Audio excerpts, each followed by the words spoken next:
नमस्कार दोस्तों, आप सब कैसे हैं। तो आज का वीडियो काफ़ी इन्फॉर्मेटिव है क्योंकि आज के इस वीडियो में डिस्कस करूंगा ट्रेडिंग साइकोलॉजी के बारे में। तो सारी चीज़ों को बताने से पहले एक चीज़ बता दूं कि ट्रेडिंग साइकोलॉजी का मतलब क्या होता है। तो ट्रेडिंग साइकोलॉजी का मतलब ये होता है कि आपकी ट्रेडिंग के टाइम जो इमोशन आते हैं उन इमोशन को ही क्या कहते हैं, ट्रेडिंग साइकोलॉजी कहते हैं। मतलब जब भी आप ट्रेड करेंगे उस समय इमोशन आएंगे, और इमोशन की बात करते हैं तो इमोशन दो प्रकार के होते हैं, एक ग्रीड है और दूसरा फियर है। तो ये दो चीज़ें आपको कहीं ना कहीं परेशान करेंगी और इसी का कारण है कि जो 95% जो ट्रेडर लॉस में जा रहे हैं वह ग्रीड और फियर के कारण ही है। आने वाले इमोशन की अगर बात करते हैं तो ग्रीड और फियर हैं, दो चीज़ें हैं, दो चीज़ें हैं। वह क्या करेंगी, आपके ट्रेडिंग में आएंगी और उनको कैसे आपको कंट्रोल करना है, उनको कैसे आपको मैनेज करना है, इन्हीं विषयों पे आज डिस्कशन किया जाएगा। क्योंकि जो मेन प्रॉब्लम है आपने जान चुके होंगे।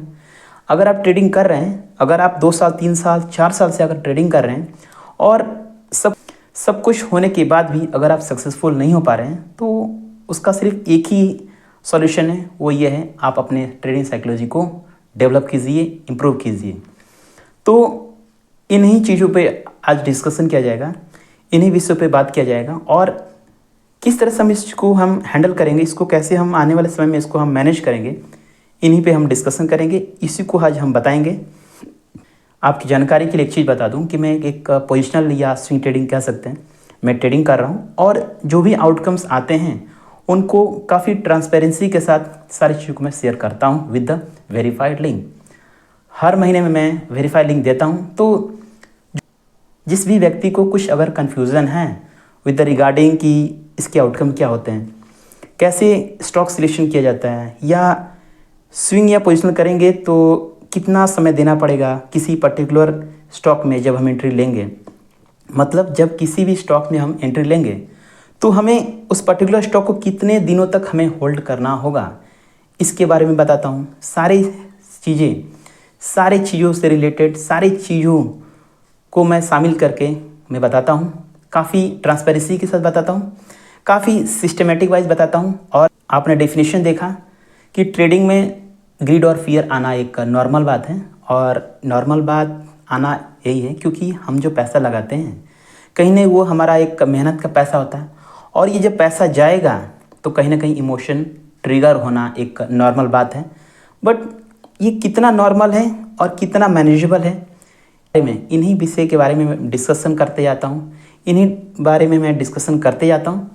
तो ये सारी चीज़ें आज मैं अगर बता भी देता हूँ तो आप शायद इसको हैंडल नहीं कर सकते हैं, क्योंकि ये एक ट्रेडिंग साइकोलॉजी की बात करते हैं। जो साइकोलॉजी अगर बात करते हैं तो ये मेंटल गेम है, मेंटल थॉट है, और ये जो मेंटल थॉट होता है ये आपको स्टेप बाय स्टेप चीज़ों को रोज़ कहीं ना कहीं इसको अप्लाई करेंगे, इसको सीखते जाएंगे, इसके अंदर जो भी इम्प्रूवमेंट लाने की कोशिश करते हैं उसके प्रति जो भी थिंकिंग रहती है, सारी जब चीज़ें अप्लाई करेंगे तभी जाके आपकी जो साइकोलॉजी है वो बिल्ड हो पाएगी।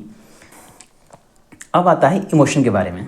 तो इमोशन की हम डिस्कशन करते हैं, इमोशन कैसे किस तरह से, एक छोटा सा एक क्लू दे दूं और इमोशन कैसे कैसे आएंगे उन बारे में बताता हूं। तो सपोज कोई अपने स्टॉक लिया है और स्टॉक लेने के बाद सोचते हैं कि क्या ये ऊपर जाएगा, ऊपर जाता है तो फिर शंका आता है क्या और भी ऊपर जाएगा, मन में सवाल होता है।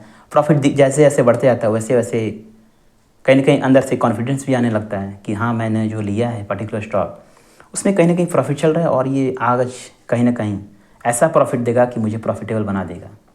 ये थिंकिंग कहीं ना कहीं आपको एक पर्टिकुलर ट्रेड में कहीं ना कहीं आपको ये क्या करता है, आपको कहीं ना कहीं जो ट्रेडिंग के प्रति जो भी आपकी थिंकिंग होनी चाहिए वो थिंकिंग नहीं हो पाती है, क्योंकि आपने किसी भी स्टॉक्स के मूवमेंट को देखा ही नहीं है, आपने मार्केट के रैली को देखा ही नहीं है, और इसी कारण है कि आप कहीं ना कहीं जो भी थिंकिंग है किसी भी पर्टिकुलर ट्रेड के प्रति कहीं ना कहीं आपकी थिंकिंग गलत आती हैं।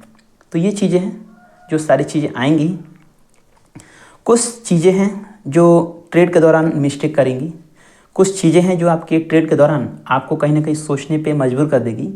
जब आप 2-3 स्टॉप लॉस हिट होंगे, आप जब किसी पर्टिकुलर स्टॉक में जब एंट्री लेंगे तो 2-3 स्टॉप हिट होने के बाद ऐसे मन में सवाल आएगा कि जो मैं स्ट्रेटेजी अप्लाई कर रहा हूँ क्या वो सही है, कहीं मैं अपने बैक टेस्टिंग में कुछ गड़बड़ तो नहीं किया हूँ, कहीं मैं सारी चीज़ों को मैं सही मैनेज कर पा रहा हूँ कि नहीं कर रहा हूँ, क्या मैं स्ट्रेटेजी बनाया हूँ, क्या मेरे जो मेंटेलिटी है क्या इसे मैच करता है कि नहीं करता है।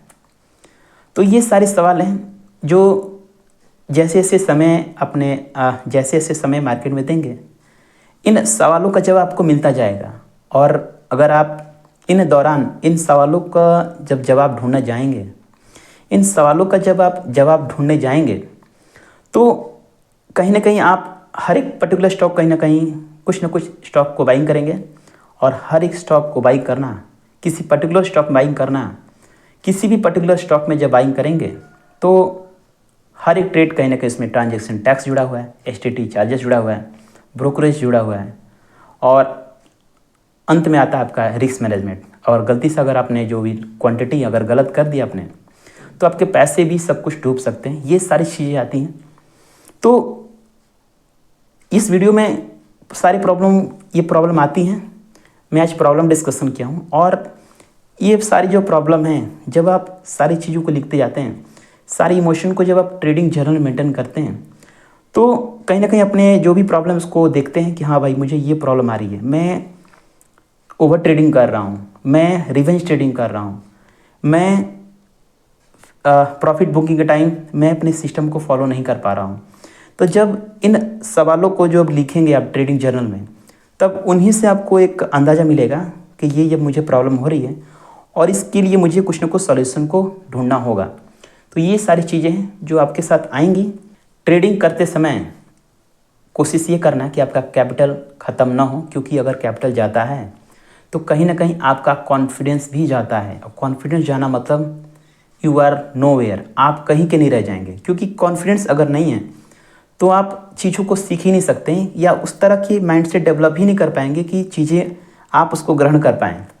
तो कैपिटल को लॉस नहीं होने देना है। छोटे छोटे अमाउंट में बाइंग करना भी है तो छोटे छोटे अमाउंट में करना है, उतना ही क्वांटिटी करना है कि अगर लॉस होता भी है तो आपके मेंटल पे कोई असर ना पड़े, और आप एक न्यूट्रल थॉट के साथ मार्केट में आएँ और चीज़ों को सीखिए।